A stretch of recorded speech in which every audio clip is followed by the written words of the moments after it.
Bueno, perfecto. Bienvenido a la segunda clase de datos. Primero que nada, un tema administrativo. Hay aproximadamente 6 personas que todavía no completaron la encuesta de inscripción. Si esas 6 personas no la completan en los siguientes 4 días, vamos a asumir que no quieren participar de la cátedra y vamos a liberar esos lugares y vamos a dejarle esos lugares, le vamos a decir al dato de computación que tenemos esos 6 lugares. Y después nadie se venga a quejar porque nos venimos avisando, yo les mandé mail al mail de FIBUA, ¿sí?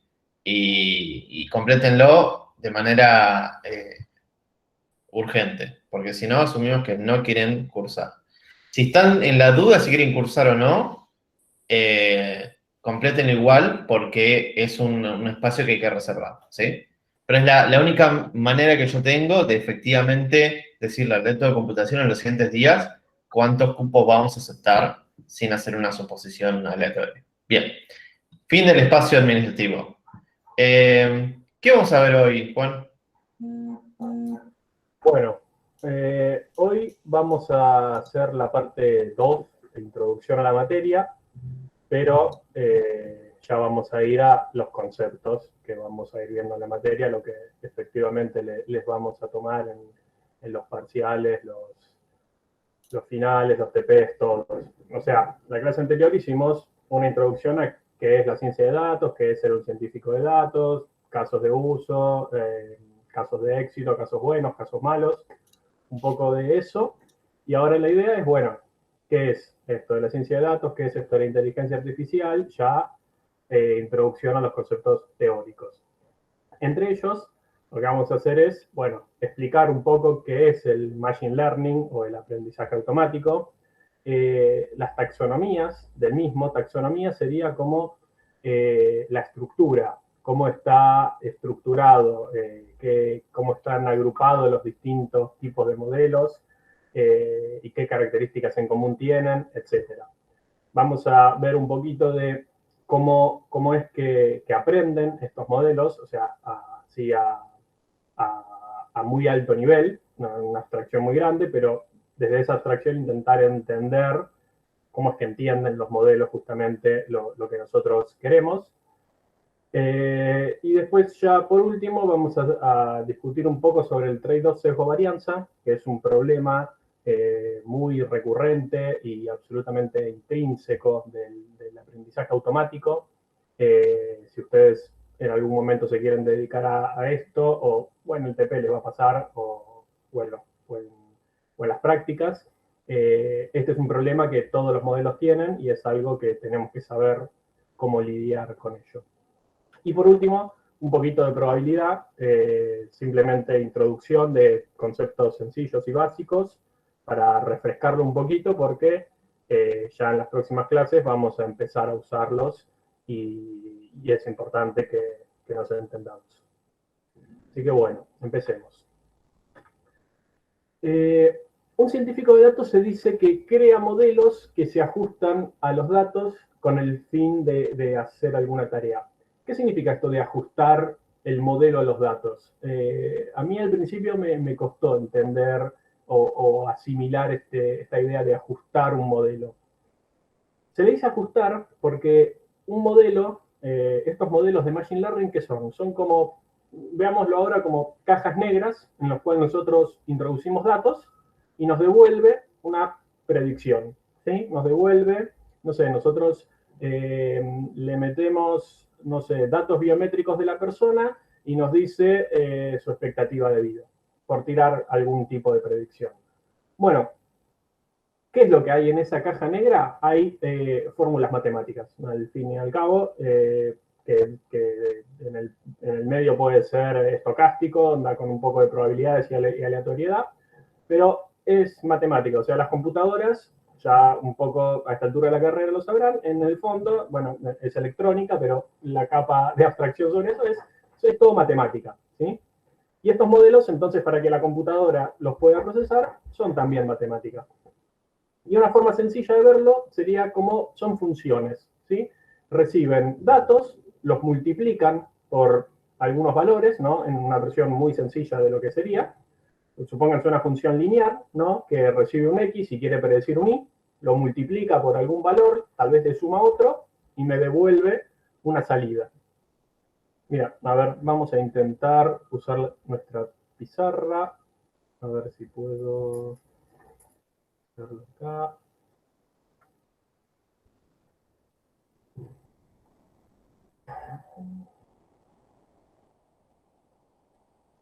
Bueno, o sea, muy sencillamente yo tengo mis datos X, quiero obtener una predicción Y, ¿no? Y lo que hago entonces es entrenar un modelo de Machine Learning, ¿sí? Este modelo, vamos a ver, puede tener muchísimas formas distintas, pero una forma sencilla de pensarlo sería una función, ¿no? Es mi f de x,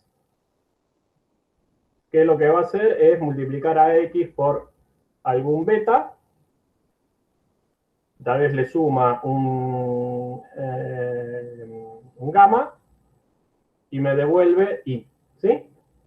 Entonces, ¿qué significa ajustar mi modelo a mis datos? Es encontrar estos valores, que de nuevo, esto es una versión muy sencilla, ¿no? No va a ser una función lineal, pero para que se entienda, en todos los modelos lo que hago es encontrar qué valores me permiten operar matemáticamente sobre mis datos para obtener el resultado deseado, ¿sí? Entonces, por eso se le dice ajustar. Ajustar los valores del modelo a mis datos, ¿sí? Porque el modelo, por ejemplo, puede ser una función. Una función puede tener un montón de formas. Puede ser una pendiente para arriba, para abajo, una función cuadrática, etcétera. Todo eso va a depender de los parámetros. ¿Y cómo sé cuáles son los parámetros? Bueno, ajusto mi modelo a mis datos. Por eso se le dice ajustar. Porque es buscar los parámetros de mi modelo ¿qué es lo que hacen esos parámetros? Al fin y al cabo es identificar el patrón. O sea, si yo quiero predecir la expectativa de vida de una persona, voy a meter datos que tengan sentido con eso, ¿no? No voy a meter, no sé, la temperatura de Tanzania para saber mi expectativa de vida. No, voy a poner datos sobre mí, sobre mi contexto, lo que sea, que sean útiles para eso. Y esos parámetros del modelo lo que hacen es detectar las relaciones que hay en el fondo de esos datos con mi objetivo de salida, ¿sí? Por eso es ajustar, es encontrar los valores de mi modelo que mediante esos datos me dan la respuesta que yo busco. Un modelo aprende una tarea si su performance mejora con la experiencia. Esto sería igual que el aprendizaje humano o el aprendizaje de algún animal, un roedor o algún perro, por ejemplo. ¿Cuándo decimos, no sé, que un chico está aprendiendo a leer? Y bueno, cuando a medida que va pasando el tiempo, el chico aprende los caracteres, aprende a pronunciarlos, aprende las sílabas, aprende de repente a leer una palabra y de repente lee de corrido. Entonces, ahí podemos decir que la performance del chico fue mejorando. ¿Por qué? Porque lo que nosotros queríamos era que lea de corrido. Y bueno, entonces, ¿cómo supimos que aprendió? Porque con respecto a esa performance y la experiencia del chico de ir a la escuela, de intentar leer, etcétera, esa performance mejoró. Entonces, cada vez que nosotros vamos a querer encarar un problema de aprendizaje automático, vamos a tener que definir cuál es la tarea que nosotros queremos que haga, porque como ya vimos, son infinitas las cantidades de aplicaciones que esto puede tener y por lo tanto la cantidad de tareas que puede resolver. Tenemos que definir, bueno, quiero hacer un modelo para este problema en particular. Tenemos que definir cómo vamos a medir la performance, cómo vamos a decir que el modelo está alcanzando el objetivo, está aprendiendo lo que nosotros queremos. Porque, por ejemplo, para el caso de leer es en cuánto tiempo lee una palabra. O podría ser en cuánto tiempo lee una oración, en cuánto tiempo lee un cuento. O queremos hacer alguna otra cosa, queremos que prediga mi expectativa de vida, o la expectativa de vida de las personas. Bueno, cuánto se acerca a eso con respecto a nuestro histórico de datos, etcétera. O sea, cada tarea va a tener una medida de performance. En realidad, una no, puede tener un montón de medidas de performance, y nosotros después tenemos que elegir una en particular. Y después, la experiencia. A través de qué experiencia nuestro modelo va a aprender. ¿qué va a ser la experiencia? O sea, a ver, nuestro modelo no va a ir a la escuela, o sí, pero ¿qué va a ser la escuela? Y van a ser los datos. Nosotros vamos a agarrar datos de algún lugar y decirle a nuestro modelo, mirate estos datos y aprendelos. Y lo interesante de esto es, yo les dije, por ejemplo, una función. Ustedes tal vez están acostumbrados a estimar una función en un paso, ¿no? Tal vez haciendo un par de cuentitas o algún proceso de buscar la raíz y entonces así estimar los parámetros.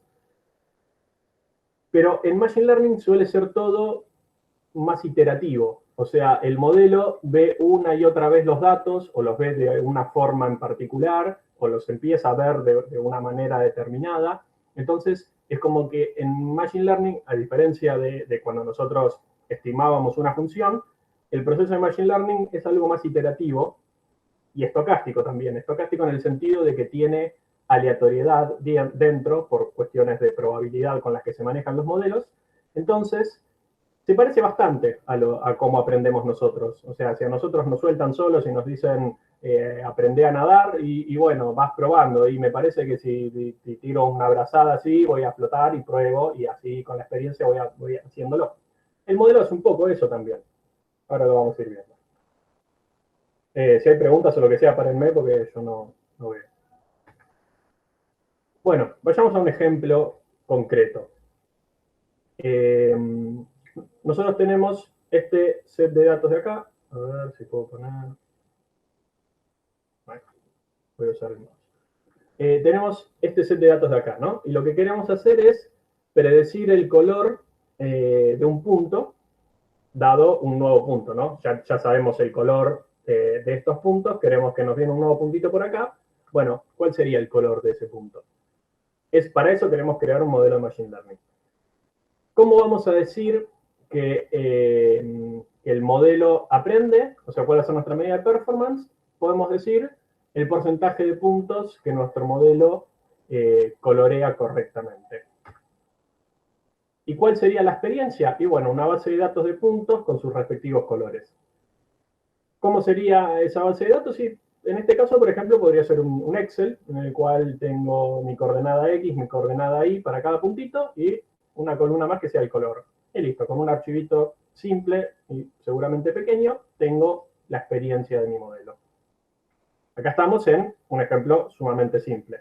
Veamos algo un poco más complejo.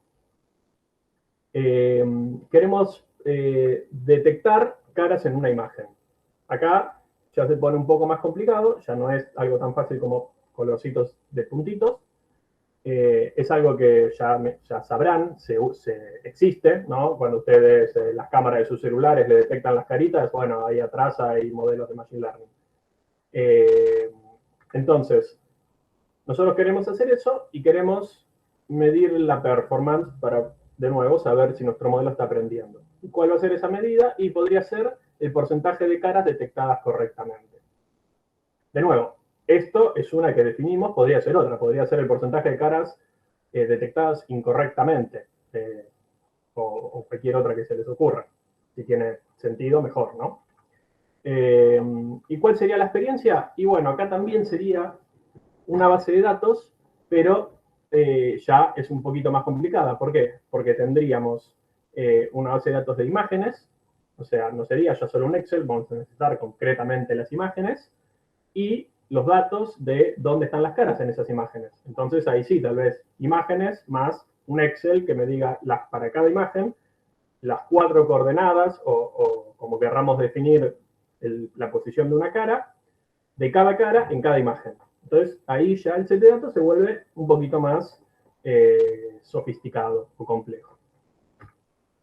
Otro más, podemos querer reconocer textos manuscritos. Esto, no sé si saben, pero Google lo hizo y lo hizo gracias a nosotros.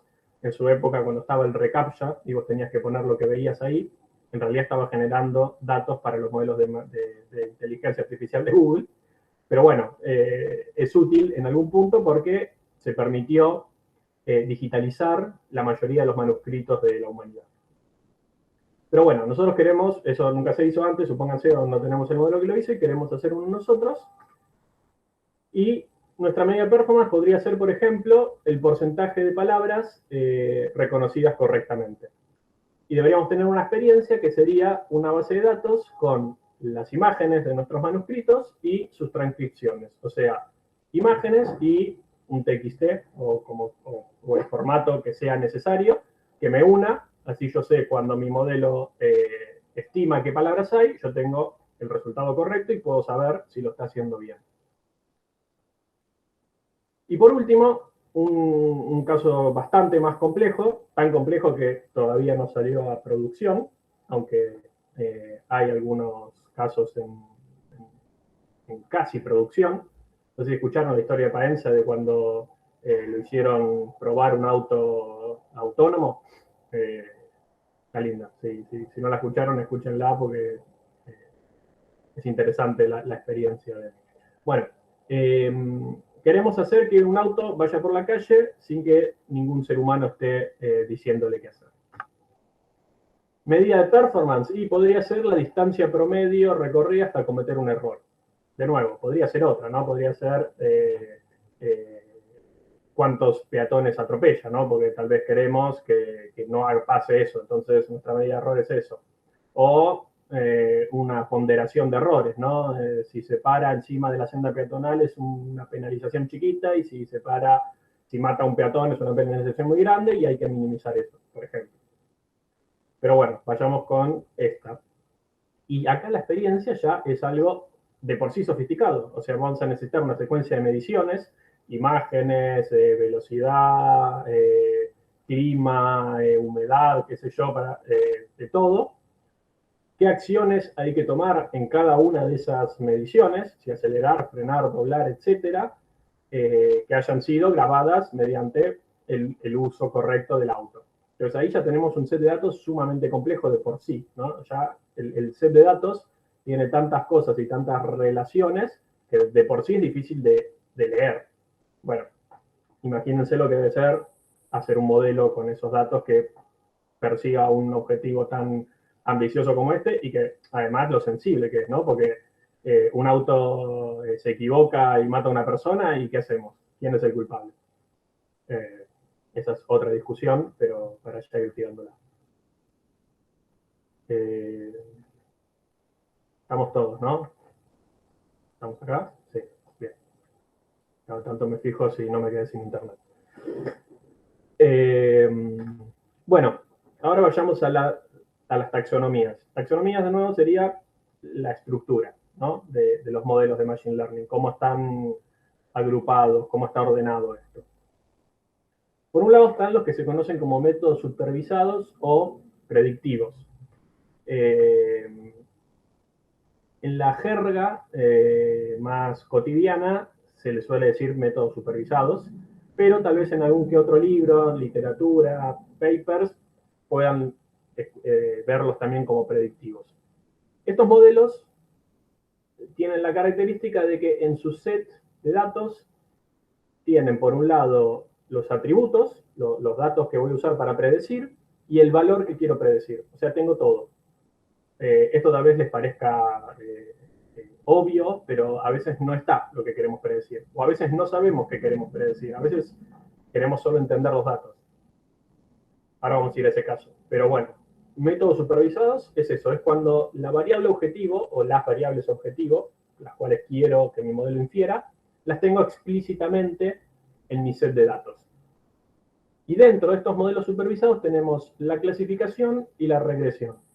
La diferencia entre estos dos reside en mi variable objetivo, porque mi variable objetivo puede ser discreta y con una baja cardinalidad, o sea, puede tomar una cantidad finita y pequeña de valores, o puede ser una variable continua. Por ejemplo, yo puedo querer predecir el color de ojos de una persona, y entonces ahí tal vez solo quiero que mi modelo diga marrones, verdes, celestes o negros. Entonces tengo 4 o 5 valores posibles. Ahora, yo tal vez quiero que me prediga la altura de la persona en milímetros. Y ahí ya tengo un rango continuo mucho más grande de valores posibles. ¿Sí? O quiero que prediga algún otro, el ingreso de una familia. Bueno, eso también es un rango mucho más grande de valores continuos inclusive. Eso se lo conoce como regresión. ¿Sí? Después, por otro lado, están los modelos no supervisados o descriptivos. De nuevo, por lo general se les dice supervisados, pero tal vez los ven también como descriptivos. Y se les dice descriptivos justamente porque estos modelos son los que no tienen la variable explícita. Yo no tengo el valor que quiero predecir. Tal vez ni siquiera lo sé. Entonces, yo uso estos modelos para que me ayuden a entender mejor mi set de datos. Y acá, por ejemplo, tenemos lo que se conoce como reducción dimensional o clusterización. Todo esto lo vamos a ver a lo largo de la materia. En cada clase en particular vamos a ir viendo cada uno de estos tipos de modelos y los vamos a entender mejor. Pero, por ejemplo, yo puedo tener demasiados datos, ¿sí? Puedo tener tantos datos, tantos features, tantas columnas características de cada uno de mis datos que es muy difícil entenderlo. O sea, supónganse todos mis datos biométricos, no sé, altura, peso, mis genes, qué sé yo, algo que haga que para cada instancia tengo, no sé, 50 columnas. Entonces, y yo quiero entender esos datos, o sea, es un set de datos gigante y yo quiero entenderlo. Justamente quiero un modelo que me lo describa de una forma que yo, ser humano, pueda entenderla a simple vista. Y para eso, por ejemplo, sirven estos métodos. Las reducciones dimensionales, por ejemplo, lo que hacen es esas 50 columnas me las transforman en 2 para poder graficarlas. Y la clusterización encuentra grupos y patrones en común. Bueno, nada, la característica principal de estos modelos es justamente esa. No tengo la variable que quiero predecir o ni siquiera la sé porque ni siquiera entiendo mis datos.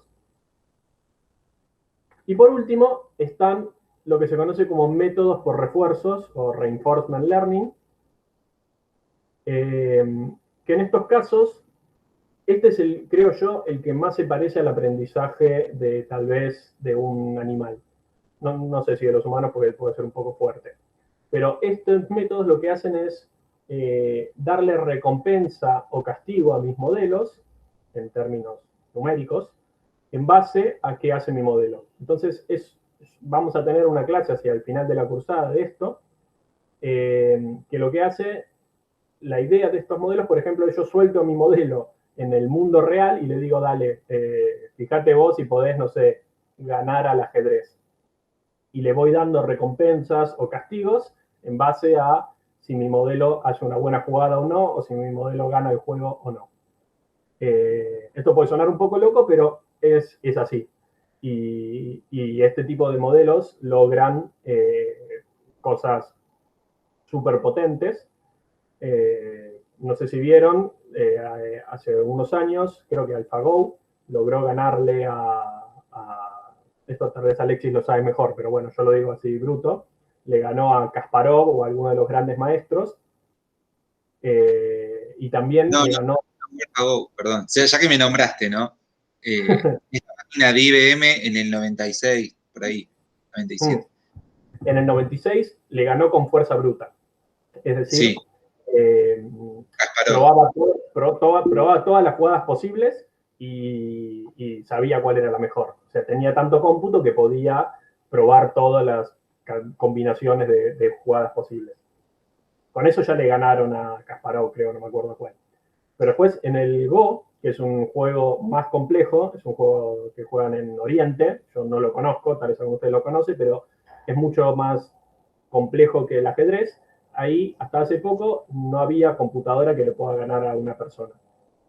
Y mediante estos métodos se logró hacerlo. Y hoy en día, bueno, lo vamos a ver en la clase de refuerzos, pero es súper potente e interesante también. Bueno, los tipos de aprendizaje supervisado, como dijimos, está la clasificación, donde cada instancia pertenece a una clase. Un ejemplo podría ser un modelo que me prediga si un mail es spam o no.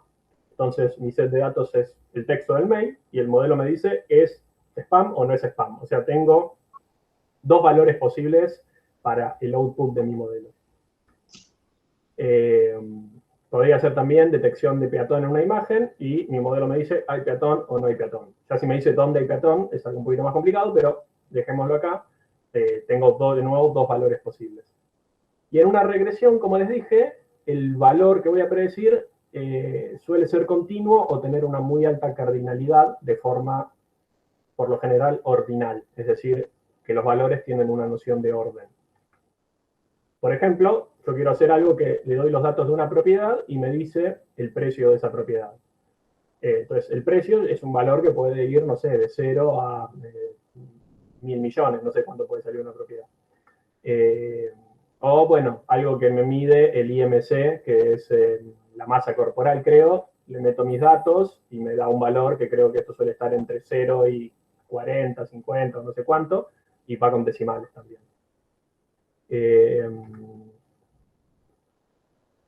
Bueno, en estos métodos supervisados, como les dije, los datos están, lo que se dice, anotados. Es decir, en mis datos está la respuesta correcta.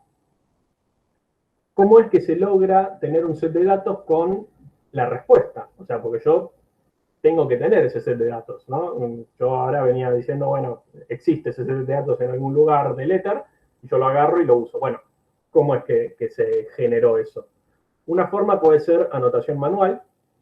Imagínense, es costoso porque algo que vamos a ir viendo, hacen falta muchos datos para que nuestro modelo aprenda. Así como los humanos necesitamos también muchos datos y una buena experiencia para aprender, los modelos también. Entonces, si nos ponemos nosotros manualmente a anotar los datos, no sé, queremos anotar el ingreso de todos los argentinos nosotros a mano, y bueno, va a ser, la verdad, muy difícil. Entonces, hay algunas formas que se empezaron a popularizar hace poco para hacer eso. Una de ellas la sacó Amazon, que es el Amazon Mechanical Turk, que lo que hace es hacer que vos das un set de datos. Por ejemplo, vos querés saber dónde hay caras, ¿no? Tenés un set de datos de fotos gigantes y querés que alguien te diga las coordenadas donde están todas las caras, para hacer un detector de caras. Te pones vos a taguear cada cara en las millones de fotos que tenés y podés estar un rato haciéndolo. Entonces Amazon lo que te dice es, le paga gente para que lo hagan ellos. Le paga a cada persona, no sé, $0.01 porque haga esa tarea. Y a vos después te cobra 5 centavos, no sé cuánto te cobrará. Entonces vos lo subís ahí y te lo hace esa gente.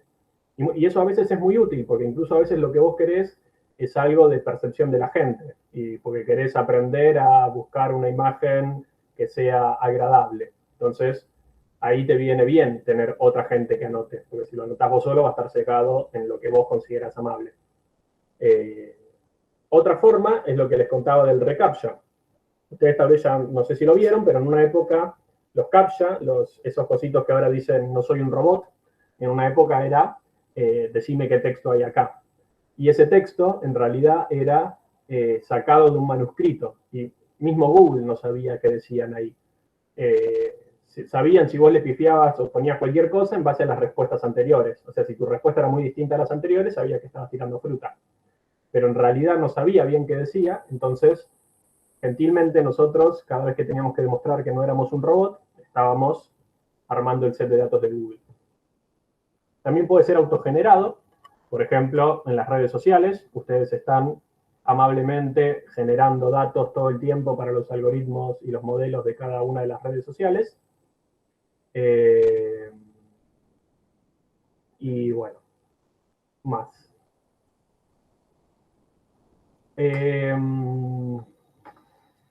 Bueno, algunos ejemplos de algoritmos de aprendizaje supervisado.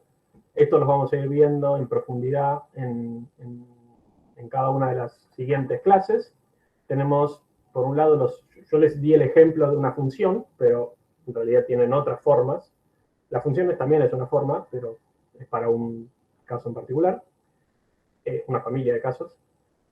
Por un lado tenemos los árboles de decisión, que son justamente, tienen la forma de un árbol, o sea, no sé si vieron grafos, pero es como un grafo sin ciclo, se le dice árbol, o también lo pueden entender como una sucesión de if anidados, ¿no?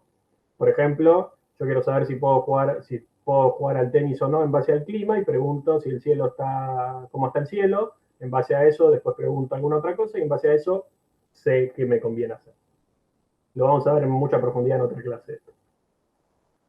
Otro es lo que se conoce como vecinos más cercanos, que es, yo tengo mi set de datos tagueados, sé que los azules son de una clase y los rojos de otra, bueno, el verde de qué clase es.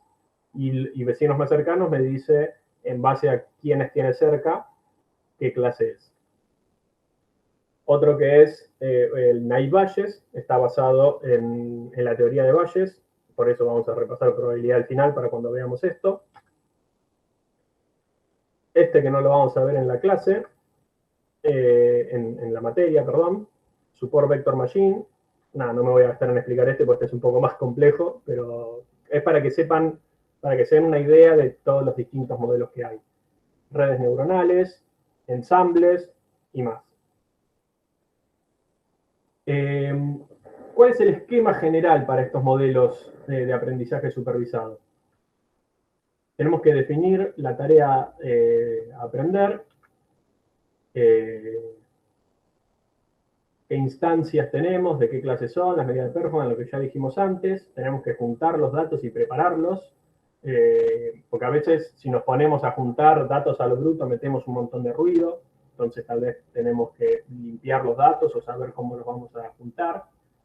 Ver qué atributos de esos datos son los que nos sirven, descartar lo que no, probar, seleccionar y transformar los atributos. Esto vamos a verlo también en una clase en particular. Esto sería ingeniería de features, se le dice así. Elección de algoritmos. Algoritmo, en este caso sería modelo. ¿Qué modelo vamos a aplicar? Podemos probar todos, pero bueno, ¿cuáles vamos a probar? Entrenar y validarlos, a ver cómo funcionaron. Y después, evaluar finalmente nuestro modelo, cómo funciona en el mundo real, o intentar estimarlo. Tranquilos, eso lo vamos a ver de a poco después. Cuando tenemos datos no supervisados, entramos en este mundo del aprendizaje descriptivo. Tenemos el clustering, que es para encontrar patrones ocultos, que esto ya se los dije antes. O sea, tengo acá, supónganse que tengo puntitos, ¿no? Por todos lados. Y le digo, bueno, a ver, encontrame grupos de puntitos. Y bueno, acá el modelo me dice, mira, acá tenés un grupo porque estos están muy juntitos, acá tenés otro grupo porque también están juntitos y están separados de los demás, y acá tenés otro grupito.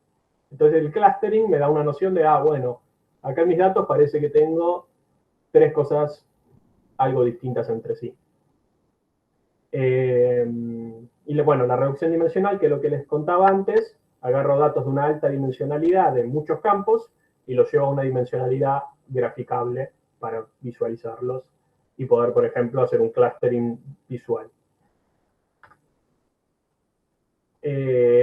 Bueno, para el aprendizaje por refuerzos es algo un poquito más complicado, no sé si vale la pena ahora definirlo demasiado, pero yo tengo estados que me definen el medio. Por ejemplo, un estado podría ser las posiciones de la pieza de ajedrez. Tengo un estado inicial, cómo están mis piezas, y a medida cómo se van moviendo mis piezas, me muevo a distintos estados. Las acciones es justamente algo que me mueve de un estado al otro. Tengo reglas, porque no me puedo ir de cualquier estado al otro, no puedo hacer que el rey vaya y se coma al otro rey, por ejemplo. Recompensas, que me dicen si una jugada estuvo bien o mal. Y qué puede ver mi agente, mi modelo, qué puede ver de cada estado. Bueno, la posición de las piezas, cuántas piezas fueron comidas, qué sé yo, algo así. Ejemplos de esto, bueno, ya les di un montón, pero también se usa para controlar robots. Por ejemplo, la aspiradora que limpia, o hay robots que ayudan a las personas con cosas de la casa o incluso de compañía. Para los ascensores, ruteo de paquetes, el Go que les conté, y bueno, muchos más que vamos a ver en profundidad después en la clase correspondiente. Voy a prender la luz. No cambió demasiado. Bueno, aprendiendo un concepto, ¿no? Supónganse que nosotros agarramos a una persona que nunca estudió nada de biología o de ciencias naturales y queremos que aprenda lo que es un ave, ¿sí? ¿Y cómo hacemos que aprenda? Y bueno, le damos un conjunto de fotos, de estas que están acá, y le decimos, mira, este es un ave, este no, este sí, este no, este no, este sí. Bueno, ¿entendés lo que es un ave? O sea, nosotros, o tal vez algunos de ustedes se acuerdan, bueno, un ave tiene algunas características, ¿no? Creo que es que tiene plumas, no me acuerdo bien cuáles son, pero bueno, tal vez podemos identificar un ave porque nos lo enseñaron. Vino alguien en la escuela y nos dijo, miren chicos, las aves tienen plumas.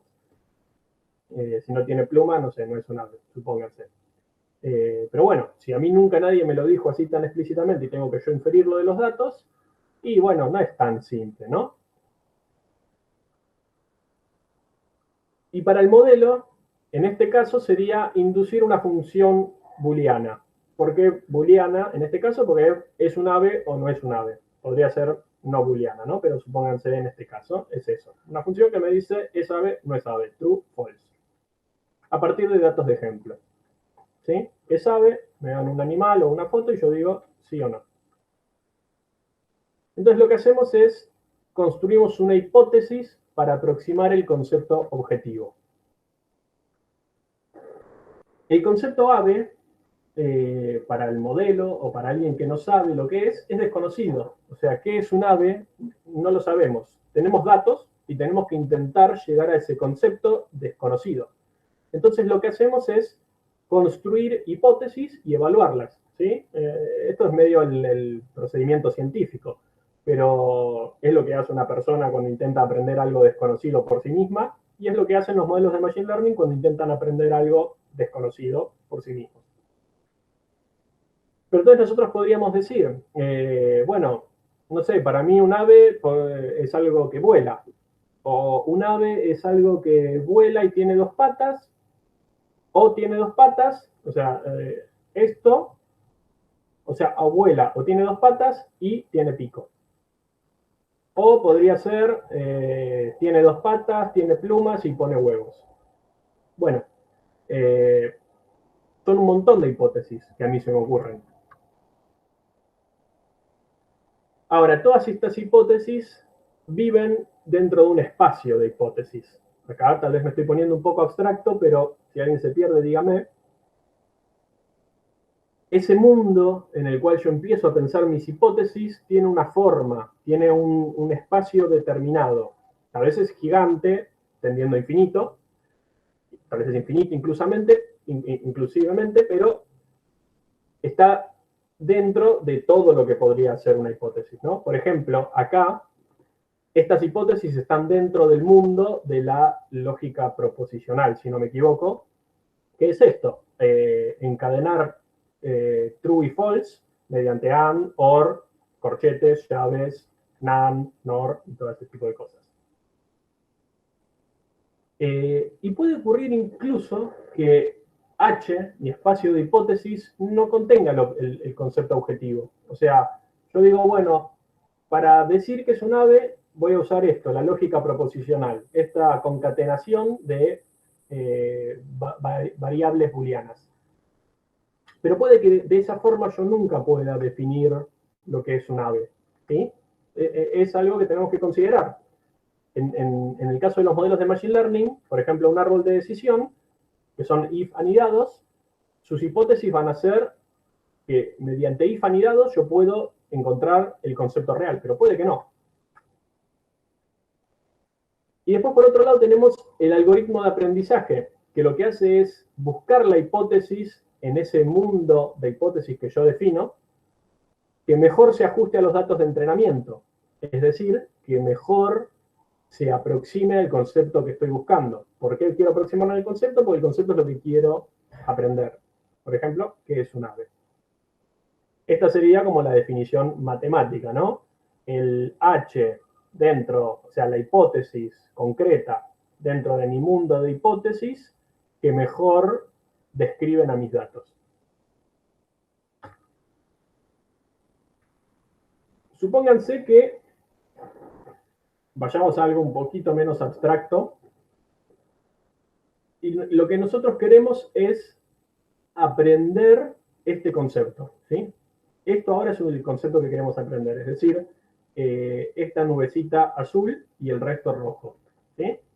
Si lo vemos así es, bueno, es fácil, es una nubecita. Pero tengamos en cuenta que este es el concepto, pero no tenemos los datos. Ahora lo vamos a ver bien. Esto es lo que queremos aprender, ¿no? Dado un punto en este cuadrante, decime qué color es. Esto es desconocido. O sea, yo acá te estoy dando la respuesta, pero cuando vos vas a entrenar un modelo de Machine Learning, esto no lo sabes. Lo único que conocemos de este concepto son muestras, instancias. O sea, algo como esto. Fíjense, cada puntito está dentro del lugar que corresponde, pero es una muestra. O sea, no es el concepto real. Entonces, difícilmente yo con estos datos yo pueda rápidamente decir, el concepto es esto. Y no va a ser fácil. Porque tenemos n muestras, una cantidad finita. También se le dice instancias. Cada muestra o cada instancia, en este caso, sería un puntito. Cada puntito tiene coordenadas. A esas coordenadas se las conoce como atributos o feature, o características también, todos sinónimos. En este caso son dos, X e Y. O sea, este puntito tiene esta coordenada X y esta coordenada Y. Y cada punto tiene además el color. La clase se le dice también, o la variable objetivo. Porque este justamente es aprender un concepto mediante aprendizaje supervisado. Entonces, para cada instancia yo tengo la variable objetivo o la clase o el I que quiero predecir. Entonces, lo que queremos hacer es buscar una función h, le vamos a poner h porque también sería una hipótesis, que aproxime a la función objetivo y que dado un puntito me dé un color. De nuevo, acá le estamos diciendo hipótesis, pero por lo general se le dice modelos. Le estamos diciendo hipótesis porque en el fondo es una hipótesis. Es lo mismo. Y tal vez de esa manera se puede entender mejor o es la forma correcta de conceptualizarlo. Pero bueno, en el mundo exterior lo van a ver siempre como modelos. Y lo que nosotros queremos es, bueno, vamos a buscar una función que aproxime nuestro concepto.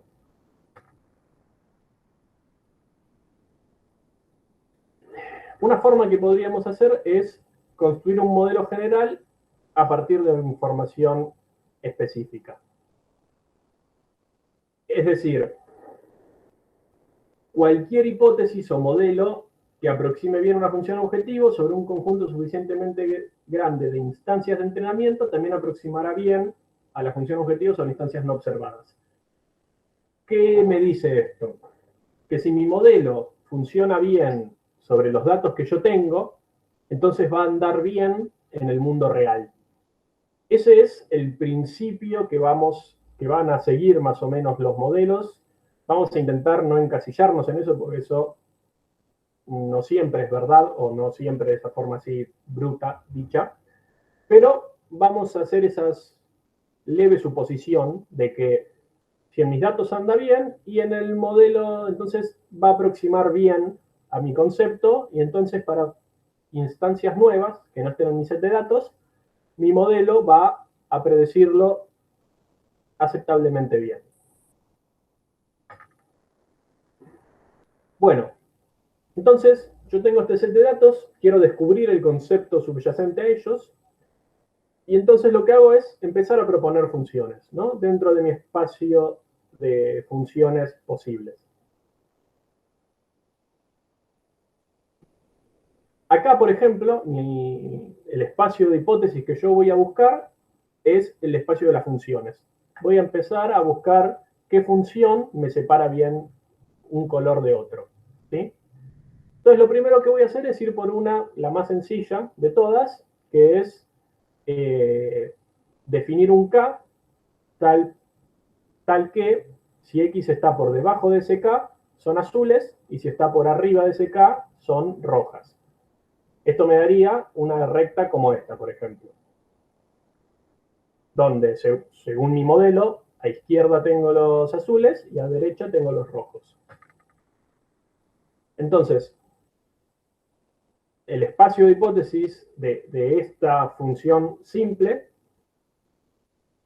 sería el K que yo tengo que encontrar, o sea, dentro del eje X, cuál es el K que mejor me divide mi set de datos, porque yo podría poner un K acá, ¿no? Y decir, de acá para acá son todos azules y de acá para acá son todos rojos. Entonces tengo que buscar el indicado y bueno, ¿y qué color me quedaría a la izquierda? Entonces el algoritmo, dado este subespacio de hipótesis, o sea, yo les dije, mi espacio de hipótesis son todas las funciones. Lo restringo un poquito más y digo, bueno, no, son este tipo de funciones, las líneas verticales. Entonces, le puedo decir a mi algoritmo, busca qué línea vertical me separa mejor mi modelo. Entonces, mi algoritmo va a probar distintos valores de K y de color izquierda que mejor se ajusten a los datos. Acá volvemos a la idea de ajustar.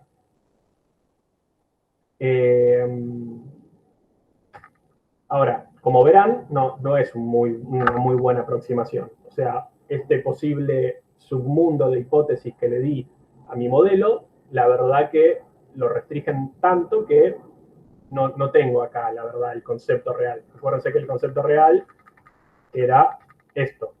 Y si yo empiezo a buscar esto con líneas verticales, y no lo voy a encontrar. O no lo voy a aproximar muy bien, que digamos. Entonces, me doy cuenta, la verdad que en mi set de datos no están dando eso, entonces voy con otro subgrupo de hipótesis, que son las funciones lineales, ¿sí? Entonces, dado un XY, yo voy a decir que es azul si Y está por encima de mi recta. O sea, los valores que están acá van a ser azules y los valores que están abajo de la recta van a ser rojos. Entonces, en este espacio de hipótesis tengo que definir un M, que es la pendiente de mi recta, un beta, que es el que se dice como bias, que es esto de acá, que es cuánto le sumo, y qué color me queda arriba. Acá ya pareciera que se aproxima mejor. O sea, si acá yo no sé cuál es el concepto subyacente y te diría, mira, esta recta de acá la verdad que está bastante bien, le pifia solo en 2 instancias. Acá lo que hay que tener en cuenta es, al irme a un espacio de hipótesis un poquito más complejo, ¿por qué más complejo? Porque tengo más variables, tengo más cosas para probar. Tengo un espacio de hipótesis más grande para recorrer. Entonces, va a ser más costoso. Porque, ¿qué es lo que hacen los algoritmos? Yo le digo, bueno, busca dentro de este espacio de hipótesis la mejor. Y bueno, se pone a buscar dentro de todo ese mundo. Si ese mundo es muy grande, le va a llevar más tiempo, le va a costar más o va a ser directamente imposible. Pero como todavía tengo margen, como solo son 3 variables que tiene que buscar, le digo, bueno, vamos por algo un poquito más complejo. Vayamos a unas funciones cuadráticas. Entonces, lo que voy a hacer es lo mismo que antes, pero ahora, en vez de tener una recta, tengo una función cuadrática. Entonces podría encontrar algo como esto, que acá ya parece que lo separa perfectamente, ¿no? Ya en mi set de datos no tendría ningún error. Ahora, para este tipo de hipótesis, yo voy a tener que buscar más valores. O sea, primero eran 2, después 3, ahora son 4. Voy a tener que buscar el A que mejor se ajuste, el B, el C y qué color me queda arriba. Es la función que mejor parece aproximar de las que tenía anteriormente, pero, de nuevo, complejicé más mi espacio de hipótesis y por lo tanto es más costoso todavía, porque ahora voy a tener que buscar 4 variables distintas, mi modelo va a tener que navegar en 4 dimensiones distintas. Y aún así, no estoy aproximando el concepto. Fíjense, si bien clasifico bien los datos y más o menos se ajusta, no es exactamente. Acuérdense que era una nubecita mi concepto, era una cosita así.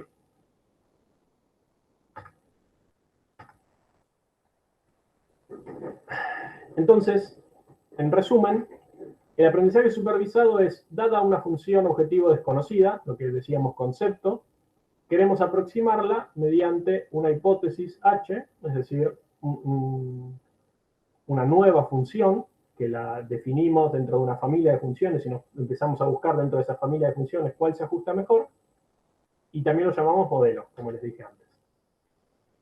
Entonces, entrenar un modelo es lo que les dije antes, ajustar sus parámetros, encontrar los valores óptimos dado un conjunto de entrenamiento. Lo que les dije al principio en la pizarra, pero explicado un poquito mejor. Y los algoritmos de aprendizaje son los procedimientos para ajustar el modelo. O sea, yo tengo mis distintas familias de modelos, ¿no? Funciones verticales, funciones lineales, funciones cuadráticas, y podría seguir agrandando. Y para cada una de ellas tengo que probar cuáles son las que me convienen y decidir cuál es la mejor. Y eso es lo que hacen los algoritmos. Una vez que yo le defino la familia y todo eso, tengo que definir la forma de buscar los mejores parámetros.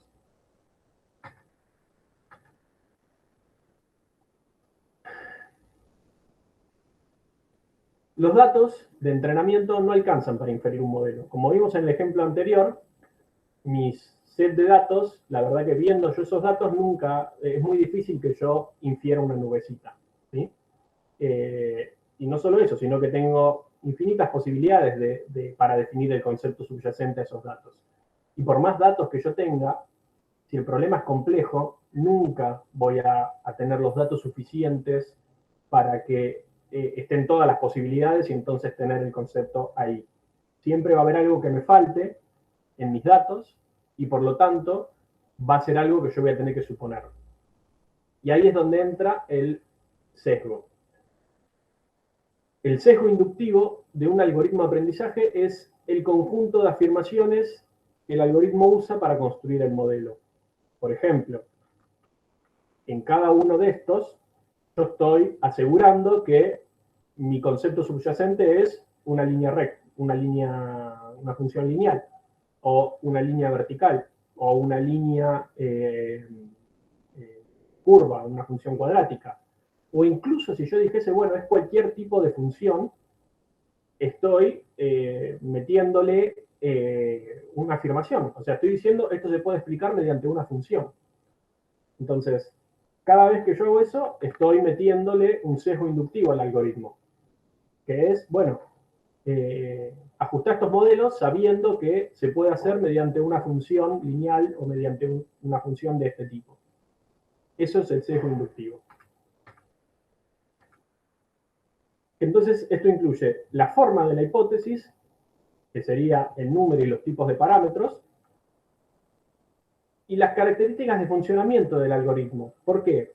Porque a veces mi espacio es tan grande que mis algoritmos no lo recorren todo. ¿Por qué? Porque no terminarían nunca.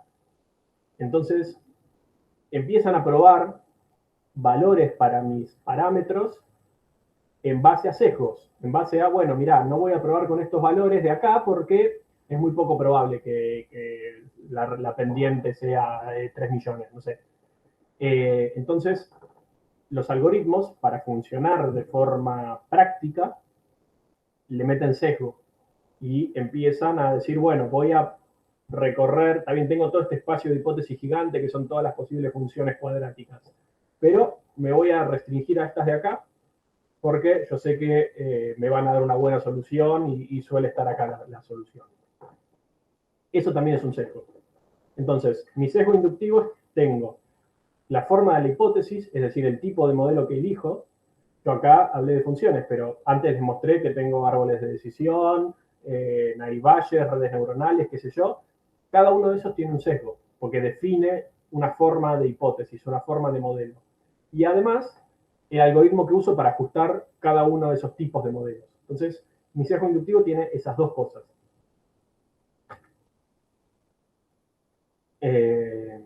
Bueno, esto es lo mismo que les acabo de decir. Vayamos a un nuevo ejemplo. Ahora tengo este nuevo set de datos, ¿no? Y quiero aprender el concepto o función objetivo desconocida. Tengo este conjunto de instancias de entrenamiento. Yo podría empezar con una hipótesis y decir, bueno, la verdad que con un rectángulo yo puedo definir este concepto, ¿sí? Es decir, la base, la altura, la posición, o sea, yo defino el centro de mi cuadrado, cuánto mide la base, cuánto mide la altura, y qué color de puntos tengo dentro de mi rectángulo. Entonces mi paseo de hipótesis va a ser esto de acá. Como verán, no lo aproxima del todo bien. Hay algunas instancias que se me escapan. Entonces ya en los datos veo que mi hipótesis, mi familia de hipótesis, no es la mejor. Ya no es la mejor porque no llegan a ajustar ni siquiera en mis datos el concepto que estoy buscando. Entonces, lo voy a sofisticar un poquito y voy a decir, bueno, en realidad no es un rectángulo, son conjuntos de rectángulos, ¿sí? Entonces, no es un rectángulo lo que hay que encontrar, es encontrar n rectángulos tal que los puntitos azules queden adentro. Bueno, esto dice, mira, esto funciona mejor, mira qué bien que anda. Bueno, cuando yo empiezo a complejizar los modelos y les doy muchas libertades para probar cosas, existe el riesgo de sobreajuste. El otro problema, además del sesgo, lo que se conoce como sobreajuste o overfitting. Porque yo podría definir un cuadradito para cada puntito y ya está. O sea, anda perfecto. Ahora, esto seguramente no sea el concepto que está detrás, porque si me aparece un nuevo puntito acá en el medio, que la lógica me diría que es azul, este modelo que pone una cajita para cada puntito me va a decir es rojo, porque no quedó adentro de ningún rectángulo. Y ahí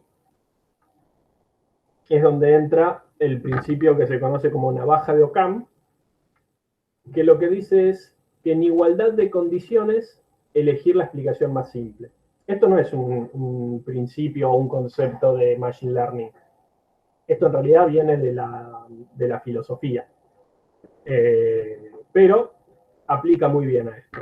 ¿Por qué? Porque, por ejemplo, en este caso yo tengo dos respuestas que me andan igual de bien. O sea, las dos me clasifican bien, los puntos rojos de los azules.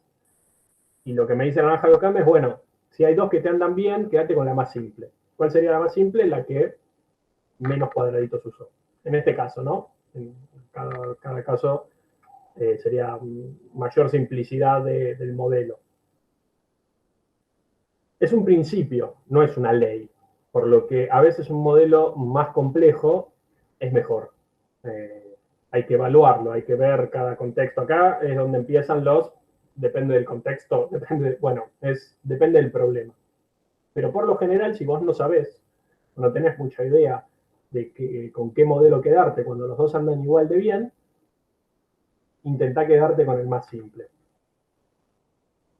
En el aprendizaje automático sería, ante dos hipótesis o modelos que andan igual de bien sobre los datos, es esperable que el simple generalice mejor.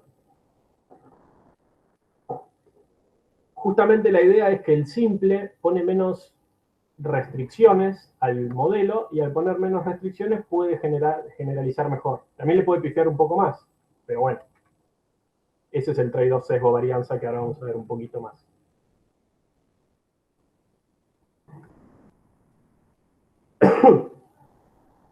Bueno, esto es lo mismo que ya dijimos antes. El sesgo inductivo son las afirmaciones que hacemos para construir el modelo, que es la forma del modelo, la cantidad y los tipos de parámetros, y las características de funcionamiento del algoritmo, ¿sí? Si un algoritmo de aprendizaje tiene un sesgo fuerte, tiene mayores restricciones al poder expresivo de la hipótesis. Es decir, ¿qué sería un sesgo fuerte? Y, por ejemplo, mi función línea vertical tiene un sesgo muy fuerte. ¿Por qué? Porque solo deja a mis modelos jugar con dos parámetros, la X, el K, que me va a definir para qué color queda a izquierda y qué color hay a la izquierda. Entonces, al darle tan pocas cosas para que juegue a mi modelo, estoy haciendo suposiciones. Estoy diciendo, no, la línea recta, una función cuadrática no hace falta. O sea, mi modelo no puede tener una forma ovalada. Mi separación es una línea vertical, o sea, ni siquiera es que puede tener una pendiente, es vertical. Entonces ahí yo tengo un sesgo muy alto. Eso le saca poder de expresividad a mis hipótesis o a mis modelos. Entonces eso me baja las chances de pegarle.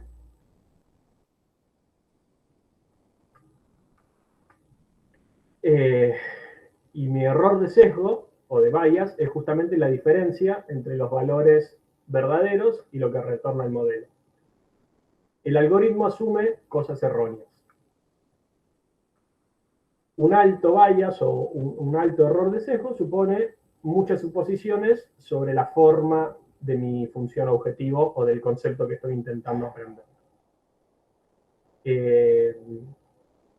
Entonces, un alto bias o un alto error de sesgo hace que el modelo suponga demasiado y pierda relaciones relevantes, que no las pueda ni ver, porque yo en las suposiciones le dije que no mire eso, o le dije que mire algo y que no mire otra cosa importante. Y estos tipos de modelos que tienen un alto, o sea, ahora vamos a ir viendo que hay algunos modelos que tienden a un error de sesgo, a suponer demasiado, y hay otros que tienden a no suponer nada y memorizar los datos. Eso es el overfitting. Ahora vamos a ver eso. Pero un alto error de sesgo produce underfitting. O sea, suponer tanto que miro muy poco mis datos. O sea, eso pasa tal vez también con las personas. Las personas muchas veces suelen tener un alto sesgo que a veces incluso ante evidencia de cosas que contradicen sus propias creencias, las niegan, no las ven, porque presuponen muchas cosas. Bueno, los modelos hacen algo parecido, algunos. Presuponen un montón de cosas y entonces se pierden información en los datos que puede ser útil. Y después está el error de varianza, que es lo contrario.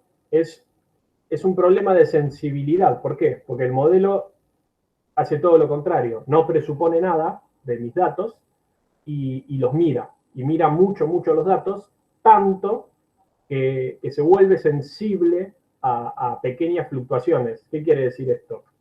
Que el modelo tiende a cambiar mucho si se varían los datos de entrenamiento. O sea, yo tengo mi set de instancias de entrenamiento, que es una muestra del concepto. Ahora, un modelo con alta varianza, con alto error de varianza, con probabilidad de overfitear, lo que va a hacer es, para cada conjunto o para cada set de muestras del mismo concepto, o sea, de lo mismo, me va a dar distintas soluciones, muy distintas. ¿Por qué?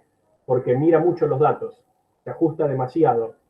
Y el caso extremo es que los memoriza directamente. Entonces, solo sabe contestar eso y cualquier cosa que se sale de eso, la va a contestar probablemente mal. Un modelo con baja varianza es un modelo que conserva una forma, o sea, los valores de sus parámetros, parecida al cambiar el subset de entrenamiento. O sea, esto sería un modelo con un alto sesgo. O sea, si algo tiene baja varianza, tiene alto sesgo y viceversa. ¿Por qué cambia poco? Y porque presupone mucho. Entonces, por más que le muestres distintos conjuntos de lo mismo, va a decir esto lo mismo. O sea, sí, ya sé, ya lo vi, es lo mismo, la respuesta es esta. En cambio, un modelo de alta varianza va a decir, no, esto no lo había visto, pum, y te da una nueva respuesta. No, y pum, te da otra respuesta. O sea, los parámetros de un modelo con alta varianza varían mucho justamente en base a mi set de entrenamientos. O sea, se ve fuertemente influenciado por los detalles de los datos, que tampoco quiero eso. O sea, quiero algo que esté en el medio. Ese es el trade-off sesgo-varianza.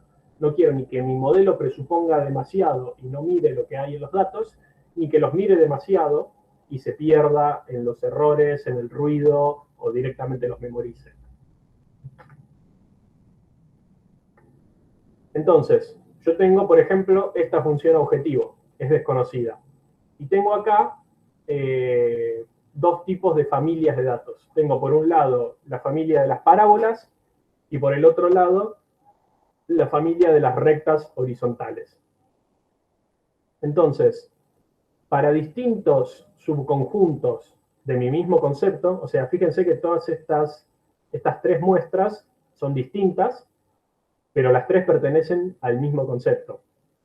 Y lo que podemos ver es que la parábola me da para cada una de mis set de datos, me da distintas soluciones. O sea, para este set de datos me dice, mira, la mejor es esta.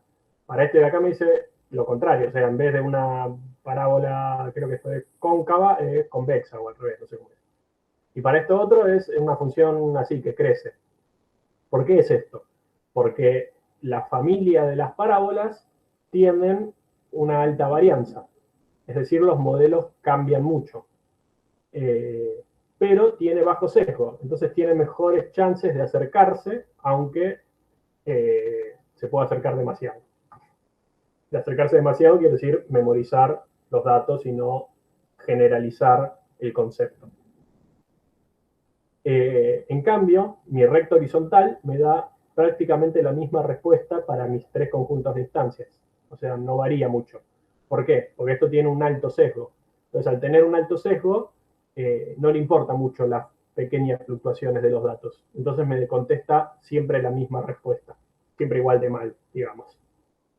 Que esa es justamente otra forma de ver las combinaciones, ¿no? Supónganse que, a ver, esta es una forma de dibujar, de visualizar los problemas de varianza y de sesgo. Un modelo que tiene baja varianza y bajo sesgo, o sea, cada puntito es una predicción y digamos que esto es un tiro al blanco, entonces si los puntitos están en el centro del tiro al blanco es que le pegaron o es que estuvieron muy cerca. Entonces, un modelo con bajo sesgo y baja varianza, todas sus predicciones van a ser buenas. Van a estar ahí o pegándole a la respuesta correcta o muy cerca. En cambio, un modelo con alta varianza y bajo sesgo va a pifiarle de distintas formas. ¿Sí? O sea, va a estar ahí dando vueltas alrededor del concepto, pero cada uno de las predicciones va a variar mucho dependiendo de el ruido que se haya comido de los datos o lo que haya presupuesto de más viéndolos. Ahora, un modelo con baja varianza y alto sesgo le va a pifiar siempre de la misma manera. O sea, siempre va a estar igual de sesgado. ¿Por qué? Porque presupuso algo mal, entonces todas sus predicciones están siempre igual de mal. Y no están así, o sea, variando en la forma en la que le pifian, justamente porque no tiene el problema de la varianza. Porque cada uno de los modelos le pifia igual. O sea, cada puntito sería la predicción de un modelo. Entonces, todos los modelos van a ser muy parecidos y le van a pifiar igual. En cambio, en un modelo con alta varianza y bajo sesgo, los modelos le van a pifiar todos distintos, pero van a estar ahí alrededor, digamos. Ahora, un modelo con alto sesgo y alta varianza ya va a ser cualquier cosa. O sea, va a pifiarle mucho y siempre lejos. Nada, esto es como para intentar entender, ¿no?, lo que produce la varianza y el sesgo. Otra forma de verlo. En el eje X tengo la complejidad de mi modelo. O sea, cuanto más me muevo hacia acá, el modelo se vuelve más complejo. ¿Qué era un modelo más complejo? Que tiene muchos parámetros. Y en el eje Y tengo el error, que tiene el mejor modelo de cada una de estas familias de complejidades. ¿Y qué es lo que sucede? El error de sesgo baja a medida que aumento la complejidad, pero me aumenta el error de varianza, ¿sí? Porque al tener modelos más complejos, mis modelos son sensibles al ruido porque miran mucho los datos. Entonces, lo que yo tengo que hacer es encontrar el lugar ideal, y después tengo el error total, ¿no?, que es la suma de los dos. En realidad es un poquito más que eso, pero es un poco la suma de los dos. Entonces, lo que yo tengo que hacer es encontrar la complejidad adecuada de mis modelos, o sea, la familia de modelos tal que la varianza, el error de varianza y el error de sesgo sean lo mínimo posible, que eso además me va a minimizar el error. ¿Y por qué estoy hablando de minimizar el error y no de hacer la predicción perfecta? ¿Por qué no ajusto el modelo a mi concepto, a mi función objetivo, y ya está, y tengo la posta? Acá tengo la respuesta. ¿Por qué me voy a conformar con tener error? No quiero error, yo quiero la posta. Bueno, existe lo que se conoce como error irreducible. Esto es como el cachetazo, ¿no? Digamos, al que quiere la posta, que es no existe. O sea, no sería no existe, es nunca lo vas a tener. No, no, no hay respuesta absoluta. ¿Por qué es esto? Acá vimos problemas de juguete, pero en la realidad existe el error irreducible que en su mínima expresión es aleatoriedad. O sea, nosotros queremos predecir cuándo va a llover. Y la verdad que depende mucho de la humedad, de la presión, de la temperatura, de no sé qué más. Pero después hay una parte aleatoria. Hay una parte que no es explicable matemáticamente. Que no se la puede explicar. O sea, justamente la aleatoriedad no no es predecible. Vos no podés predecir algo que es aleatorio. Y bueno, en la mayoría de los problemas que se encargan con ciencia de datos hay un porcentaje de aleatoriedad, que no se lo puede anular, que va a estar siempre ahí y que no lo vas a explicar nunca. Entonces, también se lo conoce como ruido, porque muchas veces es todo, ¿no? Muchas veces vos tenés tu set de datos, que tu set de datos tiene ruido. ¿Por qué? Porque alguien lo ingresó mal, porque se midió mal o por lo que sea.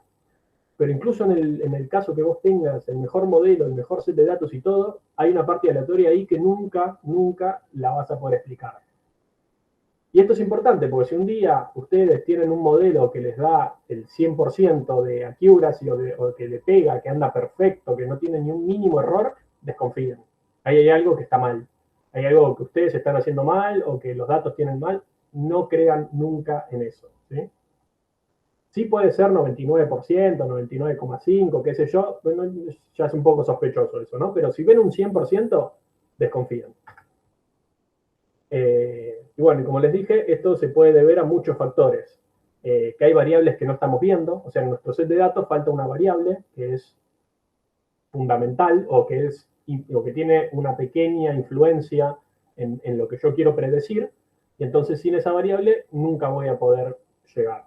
Entonces voy a tener ahí un error irreducible por más que encuentre el equilibrio perfecto de varianza y de sesgo. Puede ser que me falten datos, que no estén porque se perdieron.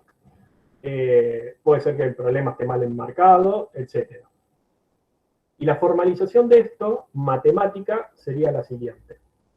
Yo tengo mis observaciones, mi X y mi Y, y lo que quiero hacer es encontrar la función, vamos a conformarnos con que esto sea la función objetivo, tal que mi función objetivo más un ruido irreducible, un epsilon, me da mi resultado. ¿Sí? Esto también se puede explicar como esto sería la esperanza del error. Acá empieza un poco la probabilidad, pero vamos a decirlo de una manera humana. Esto de acá sería mi valor real menos mi valor predicho, y esta función de acá es la estimación del error. ¿Sí?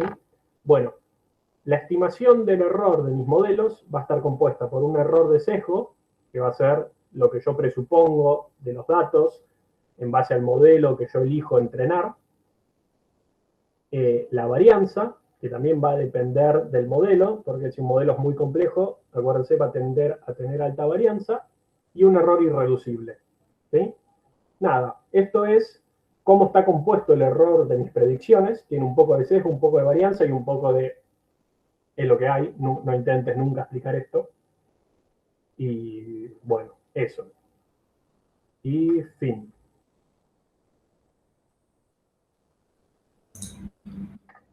Perfecto. ¿Hay preguntas?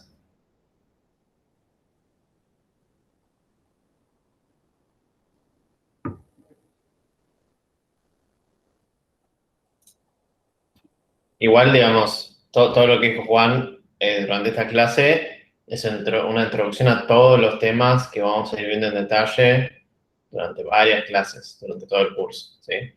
Estaría bueno que si hay alguna pregunta así, que tengan dando vuelta, no duden en hacerlo.